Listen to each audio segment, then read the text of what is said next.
বাংলাদেশের ভয়ে চিকেন নেকে S-400 মোতায়েন।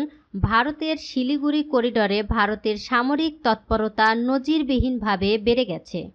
ভারতের পূর্বাঞ্চলের সবচেয়ে গুরুত্বপূর্ণ ও স্পর্শকাতর চিকেন নেক করিডর ঘিরে নয়াদিল্লি যে প্রতিরক্ষা বলয় গড়ছে তা চীন ও বাংলাদেশের ক্রমবর্ধমান সামরিক ঘনিষ্ঠতার প্রতি সরাসরি ও হিসাব কষে নেওয়া একটি জবাব।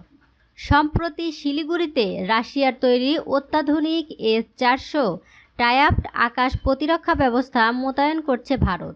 দূরপাল্লার মিসাইল সিস্টেমটি 400 কিলোমিটারের বেশি রেঞ্জে একাধিক আকাশ লক্ষ্যবস্তু শনাক্ত ও ধ্বংস করতে সক্ষম। পাশাপাশি পশ্চিমবঙ্গের আলিপুরদুয়ার জেলার হাসিমারা বিমানঘাঁটিতে মোতায়েন করা হয়েছে রাফায়েল ফাইটার স্কোয়াড্রন, যা মেটিওর ও স্কালপ ক্ষেপণাস্ত্র সহ আধুনিক ইলেকট্রিক যন্ত্র সরঞ্জামে সুসজ্জিত।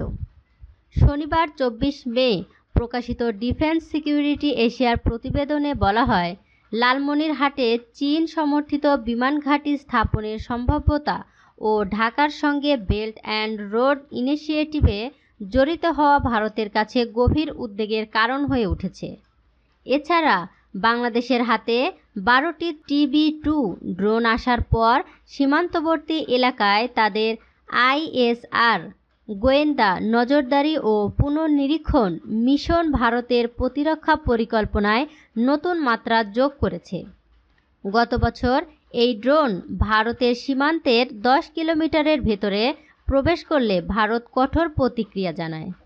চিকেন নেককে কেন্দ্র করে নয়াদিল্লির এই তৎপরতা ভারত, চীন, বাংলাদেশ, পাকিস্তান চতুর্ভুজে উত্তেজনার বার্তা দিচ্ছে বলে মনে করছেন প্রতিরক্ষা বিশ্লেষকরা।